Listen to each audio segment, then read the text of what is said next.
अस्सलाम वालेकुम साथियों, कैसे हैं आप सब लोग। दुआ गो हूँ कि अल्लाह ताला सबको अपने घरों में खुश और आबाद रखे। आज बहुत दिनों के बाद मैं आपसे मुलाकात कर रही हूँ।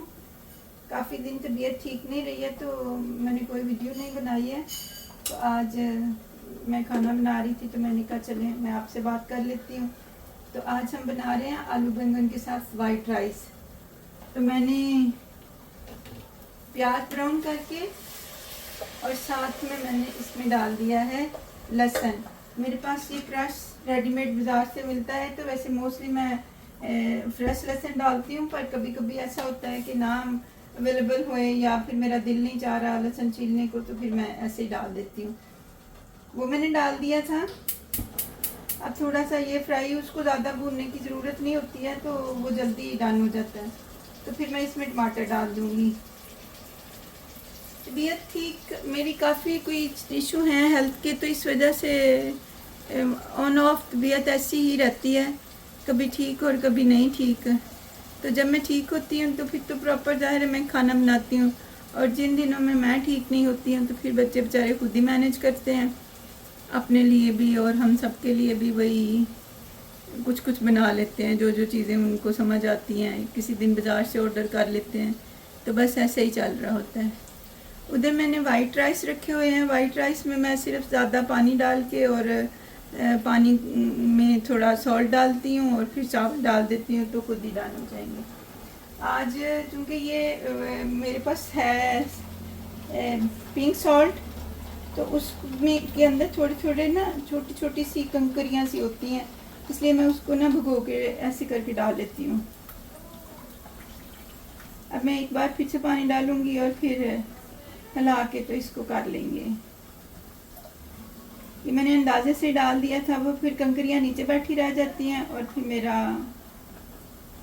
नहीं तो, क्योंकि चावलों में ख़ास तौर पर ये होता है कि चावलों में मुंह में अगर कोई भी ऐसी ज़र्री सी चीज़ें आ जाएं तो सारा टेस्ट ख़राब हो जाता है। तो आज सुबह से मैं कुछ बिज़ी सी थी। आज बेटे की कोई गेम भी थी, तो उसको पहले हम वहाँ पे छोड़ के आए और फिर मैं कुछ ग्रॉसरी करने वाली थी, बहुत दिनों से नहीं की हुई थी। तो मैंने कहा चलो मैं निकली हुई हूँ तो साथ ही हम ये भी करते जाते हैं। वो भी हो गया। लेकिन आज मैं कुछ आपसे बात करना चाह रही थी। जैसे जो बड़े बच्चों की माएँ होती हैं, बच्चे होते हैं जो छोटी बच्चियाँ हैं या जो छोटी बच्चों की मदद होती हैं, उनके लिए तो ये इतनी इम्पोर्टेंट नहीं बात होती। लेकिन जो बच्चियाँ शादी होने वाली हैं या जो बच्चियाँ जो माएँ हैं जिनके बच्चों की शादियाँ होने वाली हैं, उनके लिए ये एक मैं मैसेज ही कहूँगी या मैं कुछ अपनी उनके साथ ये शेयर करना चाह रही हूँ। इसमें मैंने टमाटर डाल दिया है, साथ ही मैं इसमें नमक मिर्चें और हाफ टी स्पून तकरीबन अपने आप जो जो जिसका टेस्ट होता है वो अपनी मर्ज़ी से डाल लेता है। और मेरे ये 4 ही मसाले होते हैं किसी भी सालन के वास्ते। नमक और ये मैंने कुटा हुआ मोटा मोटा सब, बहुत ग्राइंड नहीं किया हुआ लेकिन कुटा हुआ धनिया है। और मैंने 1.5 टीस्पून जो है वो मैंने सॉल्ट डाल दिया। अब थोड़ा सा इसको भूनूंगी और फिर मैंने ये जो मैंने बैंगन थे इनको मैंने छील के, क्योंकि मैं इनको छील के डाला हुआ है, इन बैंगन को मैंने छील लिया था और फिर मैंने काटा है, क्योंकि मुझे बहुत ज़्यादा काले जो बैंगन होते हैं ना वो मुझे पसंद नहीं है। और हमारे घर में ज़ाहिर है मैंने जब शुरू से खाना बनाना सीखा था तो मैं इनको छील के बनाती हूँ, तो फिर किसी को भी ऐसे नहीं पसंद है। वो सारे कहते हैं ये क्या काला काला ज़्यादा हो गया। ये अदरक भी मैंने डाल दिया है कि कुछ 1 बड़ा स्पून जो राइस वाला होता है कुछ इतना था, बड़ी डंडी सी, तो मैंने उसको हाफ कट करके तो डाल दिया। अब मैं थोड़ा सा इसको भूनूंगी। साथ में मैं आपसे बात करना चाहूँगी कि बहुत सारी माएँ जो होती हैं वो अपने बच्चों की शादियाँ करती हैं और अपनी बहू को लेके आती हैं घर, लेकिन वो अपनी बहू के साथ अपनी बेटी जैसा रवैया नहीं रखती हैं। जैसे अब मेरी बेटी है तो मैं अपनी बेटी के लिए वो बहुत ज़्यादा काम नहीं पसंद करती घर के करना, या उसको खाने बनाने भी नहीं आते हैं, तो मैं कहती हूँ चलो कोई बात नहीं। लेकिन जब मेरी बहू आएगी तो मैं उसके लिए ऐसा ना फील करूँ। और यही एक सबसे जो घरों में बुराई होती है घर बर्बाद होने की जो वजह बनती है वो सबसे पहले माँ का ये वाला रवैया होता है कि वो अपनी बेटी में और किसी की बच्ची में फ़र्क करती है। हालांकि जो माँ बाप अपनी बेटी देते हैं उन माँ बाप का तो सारी उम्र एहसानमंद रहना चाहिए, मगर हम ऐसा नहीं करते। हम उन पे एहसान जता रहे होते हैं कि हमने ना आपकी बेटी ली है और हम बड़ा आप पे एहसान करके आए हैं कि आपकी बेटी का बोझ हम असल में तो पेरेंट्स में भी ये गलतियाँ होती हैं कि वो अपनी बेटी को बोझ समझते हैं कि हम चाहते हैं जब शादी नहीं हो रही होती है या थोड़ा सा लेट हो जाता है तो हमारे घर में सबसे ज़्यादा टेंशन बेटी की शादी की रहती है। तो ऐसा नहीं होना चाहिए। जो भी बच्ची आती है उसको अपनी बेटी समझें। जैसे कि आप अपनी बेटी को स्पेस देते हैं, अपनी बेटी को टाइम देते हैं एडजस्ट होने का, तो आप प्लीज़ खुदारा उन बेटियों को जो किसी के माँ बाप ने बड़े प्यार से बड़े लाड से पाली होती हैं, फिर कोई उनको डांटता है, कोई उनको मारता है, कोई उनको गालियाँ देता है, खुदारा ऐसा रवैया मत रखें। उस बेटी को अपनी बेटी जैसा समझें और उसको अपने घर में एडजस्ट होने का मौका दें। और जो बेटियां शादी होके आती हैं उनके लिए भी मेरा यही है कि प्लीज़ अपनी जगह बनाएं उस घर में। उस औरत को जो कि आपकी सास होती है उसको अपनी माँ के जैसा रिस्पेक्ट दें। भले ही कहीं उससे कमी कुताई हो जाए तो हमारी अपनी माँओं से हो जाती है, तो हमने कभी ज़िंदगी में, अब हमारी अम्मा हैं अब इस दुनिया से चली गई हैं, अल्लाह ताला उनको जन्नतों में आला मुकाम दे।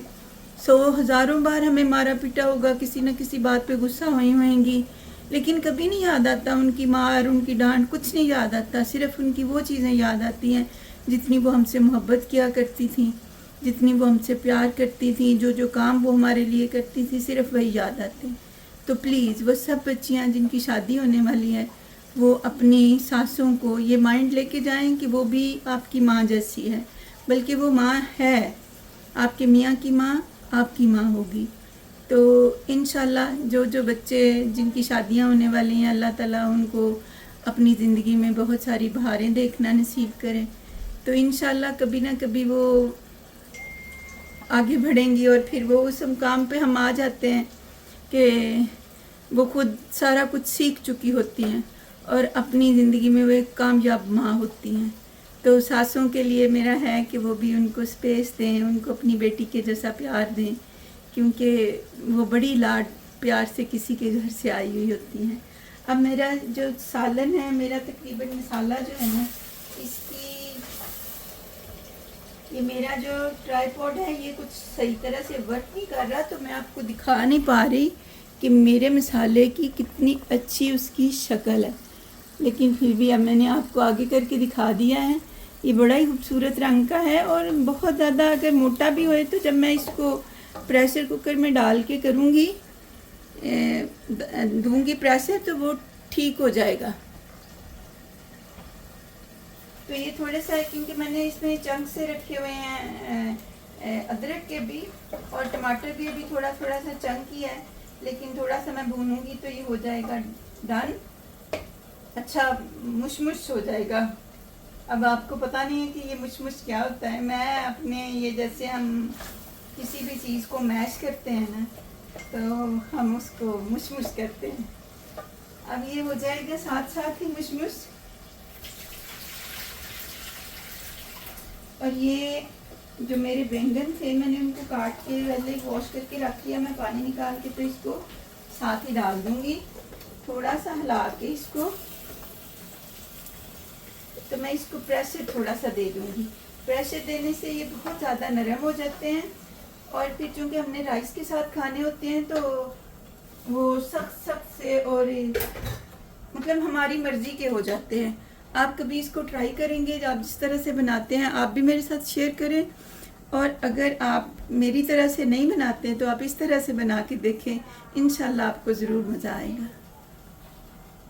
हाँ, ये मेरे राइस जो है ना, मैंने इनमें से ये बॉयल हो गए थे। हाँ, पूरे डन होने से ऐसे ज़रा सा मैं थोड़ा सा रखती हूँ तो वो फिर बहुत ज़्यादा गलते नहीं हैं और फिर मुशमुश नहीं होते हैं, मुशमुश नहीं होते। और साथ में मैंने बटर की स्टिक के मैंने वो पीस टुकड़े बना के डाल दिए हैं। ये जब मैं इसको दम दूँगी तो ये मेल्ट हो जाएंगे और फिर बड़ा अच्छा सा टेस्ट आता है। वैसे मैं देसी घी भी डाल लेती हूँ, लेकिन आज मैंने बटर ही डाल लिया है। और ये मेरा ये भी हो गया, इसकी गैस निकल चुकी है प्रेशर कुकर की, लेकिन तो मैं इसको खोल के आपको दिखाती हूँ। ये बैंगन मेरे बड़े अच्छे हो गए हुए हैं, गल गए हैं। अभी मैंने इनमें राइस नहीं, वो सॉरी पोटैटो नहीं डाले हैं, तो इसमें भी पानी भी है। अब मैं पोटैटो इनको थोड़ा सा ऐसे करके तो फिर मैं पोटैटो डालूँगी, तो इसकी होगी जब फाइनल शक्ल, तो फिर मैं आपको दिखाऊंगी कि ये कितने अच्छे बने हैं। वैसे मैं बड़ी हैरान होती हूँ और मैं बड़ी खुश होती हूँ जब मेरी चीज़ें अच्छी अच्छी पकती हैं, और मैं अपने आप की खुद ही तारीफ़ें कर रही होती हूँ। आप भी अपने आप की खुद ही तारीफ़ें किया करें, किसी और पे ना रहा करें कि कोई आपके खाने की, आपकी चीज़ों की आपकी तारीफ़ करेगा। हमेशा खुद को खुद। मैं हॉस्पिटल जाती हूँ ना, तो वहाँ पे लिखा होता है कि लुक गुड फील गुड, तो सेम ऐसा ही मेरे दिल की बात भी है कि खुद को खुद से अप्रिशिएट करें, दूसरों से मत रखें तवक्को, और दूसरों से ये ना चाहें। अगर आप खुद की खुद तारीफ़ करेंगी तो इंशाल्लाह लोग भी ज़रूर आपकी तारीफ़ करेंगे। अब ये मैंने पोटैटो डाल दिए थे, और मैं अब इसको थोड़ी देर के लिए सिमर सी आग में मैं इसको बंद करके रखूँगी। तो जब ये डन होते हैं तो फिर मैं आपको दिखाती हूँ।